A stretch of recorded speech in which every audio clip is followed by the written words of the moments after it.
I'm Rebecca Soni, Olympic gold medalist in the 200 breaststroke. Today's pro tip is about the turn. In breaststroke we do an open turn, same as in butterfly and also in a lot of the IM. So as we learn about this, we're going to think about getting into a nice tight ball on the turn. Also, we're going to think about pushing off, getting our feet into the right position and pushing off with a nice tight streamline. So I'm excited to show you a few tips in the water. Thanks for watching. As you're coming into the turn, you want to make it as fast as possible.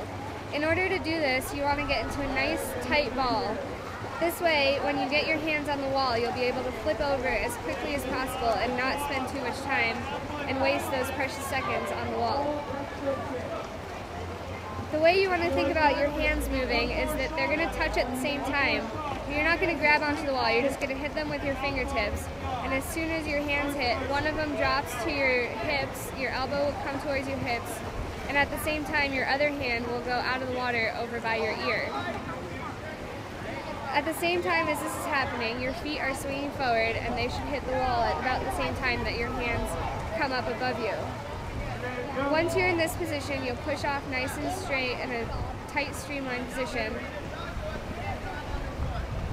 As you're turning, you want your feet to hit pretty low in the water. If you have a T in the wall, it's usually right about where that T is. If you hit your feet too high, you're either going to push off too shallow or you're going to push off in a deep angle. The way that you want to push off is you want to get your feet nice and hip width apart, just as if you're doing squat jumps on dry land. And you want to push off nice and strong and go in a straight line, not too far down and definitely not upwards. A good way to make your turns nice and tight is to work on something called phantom turns. This is when you do a turn in the middle of the pool instead of against a wall. This also helps with getting your hands quickly over the wall.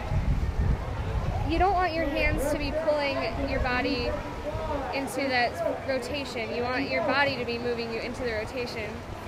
So working on phantom turns will get your hands moving without pushing on the wall.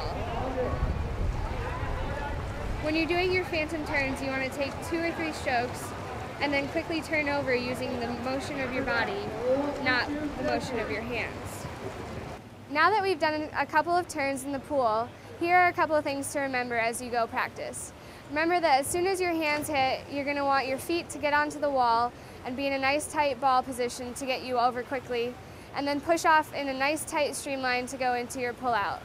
I'm Rebecca Soni, thanks for watching.